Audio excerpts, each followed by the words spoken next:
Hello and welcome, Janet Beckers here with your wonderful web TV tip of the week. List building we're talking about today, and specifically if you've got a dud list. If you have got a list of all the wrong people and they're never ever ever really going to make your business profitable for you. How do you know and what do you do about it? See you on the inside.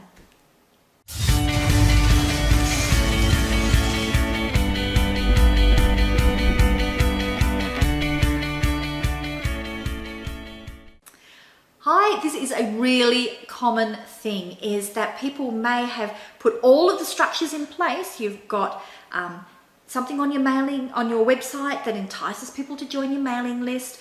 You've got your emails follow-up that you're doing. You may even be doing video. You might be doing a Me TV show, such as I'm doing here. You might be social media, you might be out speaking. You're doing all the right things, but your list is not buying.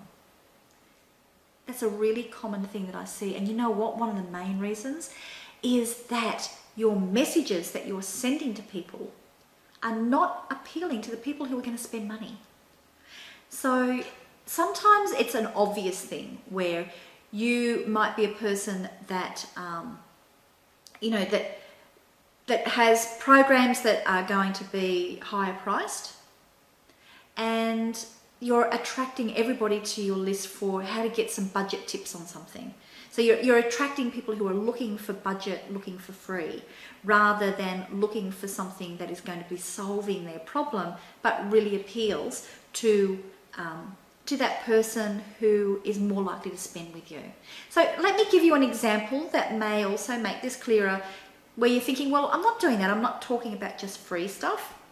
Are you also making your messages and your gift that you give to people to entice them to come onto your list?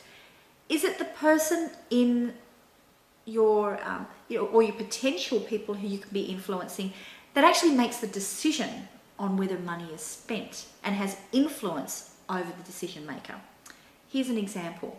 Just say that you work with helping companies to be able to have great team, really good team building. So you might be doing things that have got to do with teams working well together, might be something to do with conflict or personality types, whatever it is, but your focus is on that team and your market is very much businesses and corporate.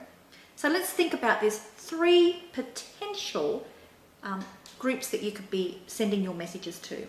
One is the actual team people. So, you're sending messages to them about different ways that they can be getting on with their colleagues. And I'm sure you could give really good content for that. And that's great. They're not the decision makers. The next one at the extreme is the CEO or the financial officer. They're the person that actually decides if something's going to get spent off. So, and the thing that they're interested in is, will this team building mean that I'm going to make more money? So, hey, can you show them it's actually going to bring more money in or stop them losing money from staff leaving or having sick leave? They're the person that makes the money. So whenever you're having your messages, it's really important that you're going to be talking about how doing this is actually going to be saving or making money. You can see how it's a slight change here. You can tell the same tip, but then talk about as if you're talking to the business owner.